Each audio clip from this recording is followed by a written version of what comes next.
Welcome to Return on Intuition, the podcast where strategy meets soul. I'm Erin McMahon, a marketing leader, startup advisor, mom of two, and lifelong seeker of what's real. In a world ruled by data, speed, and artificial intelligence, there is a space where we pause to tune in. Each week, we'll explore what it means to lead, build, parent, and grow, not just with logic, but with intuition. You'll hear from founders, creators, marketers, spiritual guides, and so many more. People aligning ambition with purpose and using their intuition as a real tool for transformation. Because when we pay attention, get present, and trust our instincts, that's when the magic happens. Let's get into it. Hello, welcome back to Return on Intuition, the show that helps tune out the noise, trust your inner compass, and live from a place of grounded knowing. I'm your host, Erin, marketing leader, mom of two, and lifelong seeker.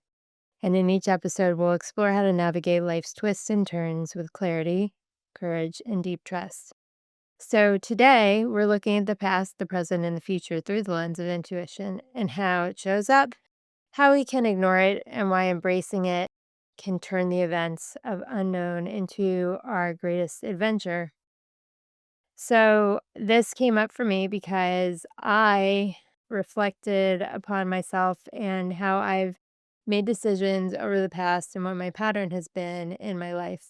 Initially, ever since I was little, I could always imagine hearing stories, what other people told me, whether it initially was my parents or whether it was my friends and family, just what people were doing in society. And, I use that as a way to guide myself in what I was doing. I don't know the moment when those guideposts switched from listening to my inner voice to, increasingly leaning on what other people were saying, but it certainly happened. Of course, when you're little, you listen to your parents. And, I distinctly remember learning, when they thought about college, what sports they played in high school, how many best friends they had, when they got married, how many people they dated, what they did for work, what they studied, everything. Like, in middle school, I had to choose a language to take. And I said, Mom, what language did you take? And she said, I took French. And I was like, okay, French it is. And then I remember my dad saying, well, Erin, you should really take Spanish or German. Those are the two other options at the school I was at. And I said, no, I think Mom took French, so I'm going to take French. And so, even though I really like German, actually.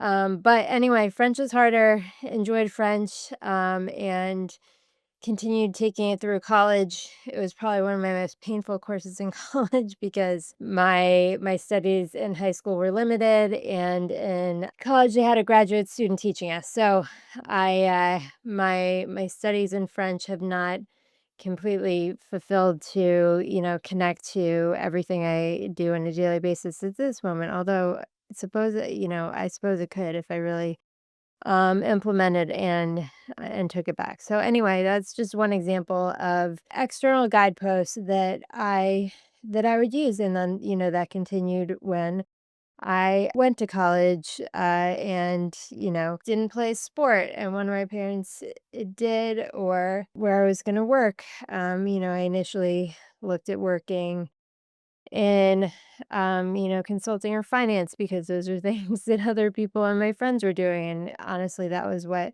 was on campus in terms of recruiting. So I really, tried to follow patterns, and it didn't really work out. An example would have been in college, initially got a lot of interviews for finance and consulting, and, didn't really get the job and the institution choices I wanted. And, what that did is it prolonged my perceived future, quote unquote, when I graduated college. So I didn't know where I was going in the fall, and some people knew whether they were going to live in New York or DC. And I kept looking, and then I actually was guided to do the unconventional thing, not necessarily by choice, but by pure necessity, which was applied to a bunch of other places. At the time, Google was a company that did not recruit nationally, even, especially for non engineering jobs. So I ended up applying on their website and getting a job there. That ended up being an amazing life transition for me and really set the trajectory of my career. However, it was not planned. I almost kicked and screamed and would rather not have gone with the external job, with the unconventional path that was laid out before me, because I was looking at external guideposts and I was saying, my judgment of success right now is based on what my friends are doing, what people at school are doing, and that's really what I was striving for. Other examples, when I got out to California, I was looking at dating and thinking about, relationships. And my parents got married at 25, which is very early. And I said to myself, okay, I want to get married by 25. And, that did not happen, but that was, a benchmark for success. And my parents got married at 25. They had me at 27. And, I was like, "Okay, that's where that's where my life clock and my life calendar is going to be," and that certainly did not happen, not by my own volition. I think, that would have been my preferred path, again, because I was judging myself based on the historical precedent that surrounded me, based on my family, what my parents did, what, family, some friends were doing. So I say all that to emphasize that the guidance of my life from, probably middle school onward, and the default guidance of my ego has been, look what other people are doing to some extent, and use that as guidance for what you want to do. And I am here to say that that is probably not the best way to go about building your life. So I want to explore that tendency that I had and still continue to have, the pull of the past, external guidance, the judgment of the present, and looking at the future. Number one, the pull of the past. Intuition was present in the past, even if we didn't notice or act on it. So we look back to find lessons, make meaning, and understand our story. In my case, and when you are younger, I, tend to lean on the story and the expectations of others and society's expectations. So, in my case, what did my family do? What are people around me doing? And what guidance can I think about? It really helps providing structure and providing meaning for what I can do in the uncertain present and the uncertain future. And I think part of this really is the desire to create some sort of structure and meaning and foundation. This what we know to be the uncertain present, and uncertainty can be scary. It isn't necessarily, you can be in a situation that is not happy, but you have the choice and the mentality to think about whether that point of uncertainty can be a good thing or a bad thing. So I, also recently reflected upon this by watching the end of a show called The Gilded Age, which is on HBO. And no spoilers in this episode, I won't give anything away. And also, if you think of this show as a little bit fluffy because it talks about a bunch of rich people in New York City and their lives, that is surface level, what it initially portrayed, but it really has some substantive messages that I think are important. And I highly advocate watching the show, especially if you like Cynthia Nixon and Christine Baranski. And Meryl Streep's daughter is in it too, as well as Carrie Coon, who is a fantastic lead. So the premise of the Gilded Age, part of it is really class structure, money during the late 1800s, early 1900s in New York City. The structure of society based on old money versus new money that comes in. Carrie Coon's leading character is a symbol of the new money that is disrupting society, and everybody is just all in a tizzy because she's there, she's present, she's her family's richer than everybody else, and she is doesn't know the old spoken and unspoken patterns of what's going on, and people don't like it because it is breaking the structure, it's breaking the pattern, it's introducing elements of the unknown into a society of structure, certainty, patterns, hierarchy, etc. And as the show progresses, more of these elements get introduced of, things changing and things, moving forward and how each of the characters is dealing with those changes. And while, looking at it through a historical lens, you can reflect and say, of course, these things change. I'm looking at this from 2025. I know that, economies change. There are cycles of, who's disrupting, what is happening, how we do things, how we work, how we transform, who we connect with, all those things, and it seems inevitable looking at it, either reading it from a history book or, just even reflecting on the characters of TV. But what this show really does is it brings out the character struggles in the present moment, which then you can, and I do, certainly reflect on what things are changing now. So that's part of the reflection of the past. And one of the key things this in season one is just the introduction of Carrie Coon's character and um her coming into society with no experience of the etiquette of New York ladies and, who is in charge and what they're doing, and her trying to fit in and understand, but still, introducing elements of her own strong character into it. Because she is new, because she's just introduced to it, she's very much living in in the present, not by choice necessarily, but because that is literally the path that she's given, and other people who are already in their place of structure can rely on the past and say, "This is how it's always gonna be done, this is how it should be done, this is our area of certainty, let's move forward this way." I think that show represents a pull of the past.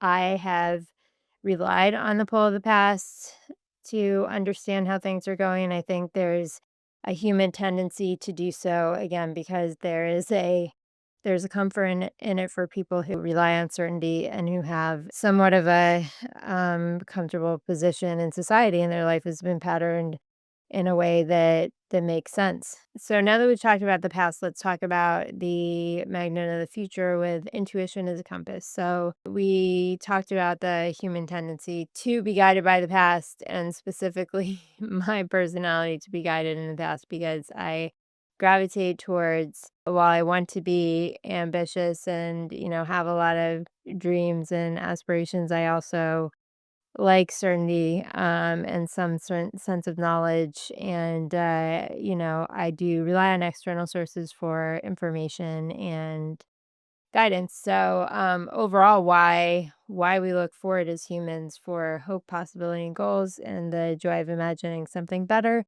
which is certainly something that is also a pull for me. So I think while my immediate desire and tendency is to look towards what others have done and use that as guideposts. There are things that I want to do and I would like to achieve that haven't been done before. I don't I don't know that many people close to me that have podcasts, and this is something new for me, which you may be able to tell by the quality of when when I'm posting, what I'm posting, etc.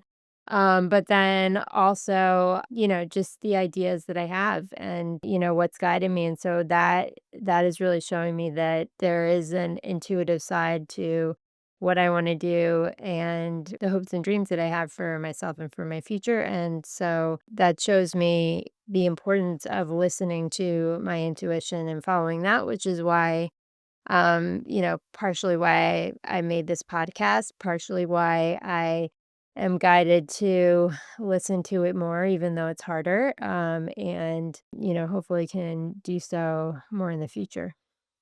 So, best light of the future is that it's a blank canvas. Anything is possible when led by intuition. It can feel expansive in addition to scary, and it can be motivating.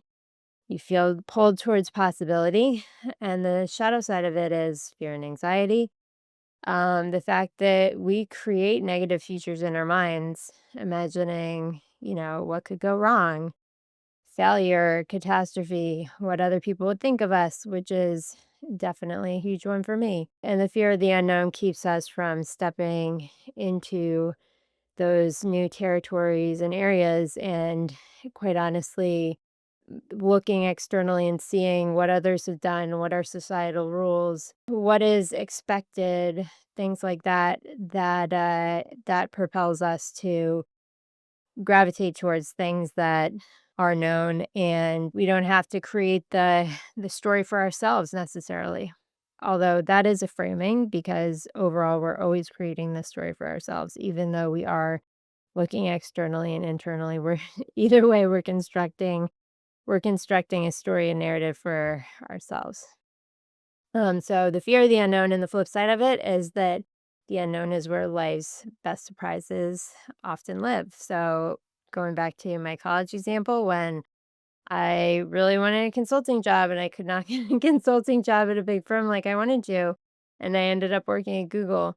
That would not have anticipated, or would not have been written on the places that I wanted to go or the places that I want to be, which, retrospectively can sound a little strange, because it's now, such a huge, amazing company. But at the time, it was in 2006, and I had many friends that said, "Well, what in the world are you going to do for that? There's one page of, that you type into a search box, and, you're not an engineer. So what in the world are you going to do for that company?" Luckily, there was something for me to do. Think about the moments, and I would encourage you to think about the moments that you didn't plan for, but turned out better than you could have imagined. And I go through this exercise as I think about the unknown, things that work and don't work, because I get very disappointed when something doesn't work out as I wanted to. So there's a renowned psychologist named Lisa Miller, Dr. Lisa Miller, based in New York at Columbia University, and she talks a lot about intuition and consciousness and how consciousness drives our lives. And one learning exercise she has is a visualization that has you go through life and think about the red door. The red door is that place that you want, that objective and that goal that you really had. Like, I really want to make the soccer team, and you don't make the soccer team, or you really wanted that job and you didn't get that job. But then, just around the corner, there was another door, a yellow door, that was slightly ajar, and you hesitate because you don't know what's behind that door. But often that door leads you exactly where you needed and wanted to go. So your mind might resist, your ego might resist. My ego certainly fights fights that a lot, but your intuition often knows that that's your door and that's the place that you need to go. So, how intuition can help here is distinguishing true risk from fear stories, and then helps you become intuitive about the future, anchors and how you want to feel, not just what you want to achieve. And this is a new practice for me that is really leaning into the feelings and thoughts, not the thinking. Like, I know I want to do this. Why do I want to do this? How do I want to feel when I have this perceived thing? Like, you know, get more people to listen to my podcast so I can have more fun conversations about these interesting concepts. How do I want to feel when or why do I feel like I need to do more and create my own business? It's because I want more of a sense of freedom. I enjoy working with other people, but I don't necessarily love having them be the only driving force in what I do or how I spend my time. I want to speak to lots of different people, and I want a good and clear reason to do that and to share the lessons I've learned with others and, help those lessons expand my story and then my understanding of it when I share with others. So, those are all things to think about, and it helps you really dig into why you want to do some of the things that are more thought oriented external, or like that you may be thinking about the external result of it. And I think this also helps because if you do see something you like from other people or that are part of what society is doing currently, like if you get that, how would that make you feel? And is that really what you want, or is that what society is telling you to want? And then if you dig into the feeling of it, then that helps you maybe evaluate your internal and external guideposts a little bit differently. So, the magic in the present is where your intuition speaks the loudest and speaks. Although you can reflect on the past and pinpoint where you remember your intuition speaking and whether you listened to it or not and what that did. So, why the present matters the most. It's where your choices happen.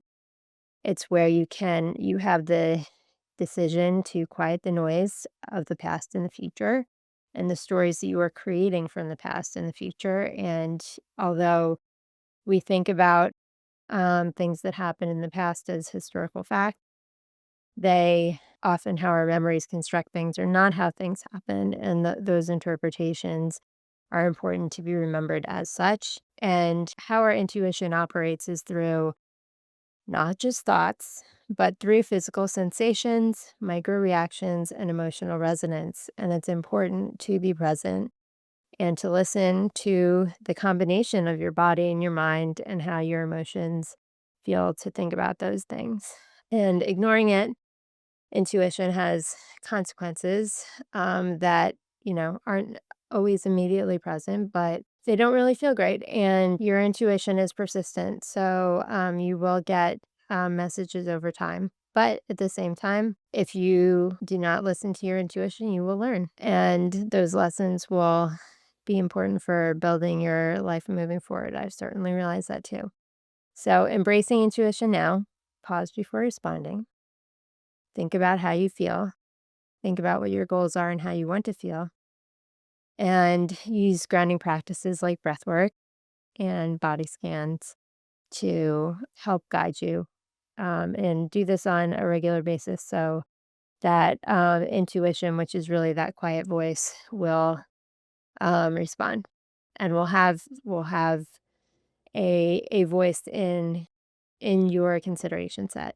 So time is a spiral and intuition is a thread. I like to think of this because your life is not a linear line, as much as we would like to create one story that leads us in logical flow and makes sense, and is neat and tidy. That is often not how it works. And the spiral view of time is that we visit old lessons with higher levels of awareness, and if you believe that time is a construct, as a saying goes, then you can think about it like our future selves can heal our past through our present choices. And you can connect the wisdom of the past with the vision of the future. So embracing intuition matters because it helps you build self trust. It helps you build the life that will make you feel the best, that helps you feel most at peace and helps you listen to yourself holistically instead of being driven by those external choices.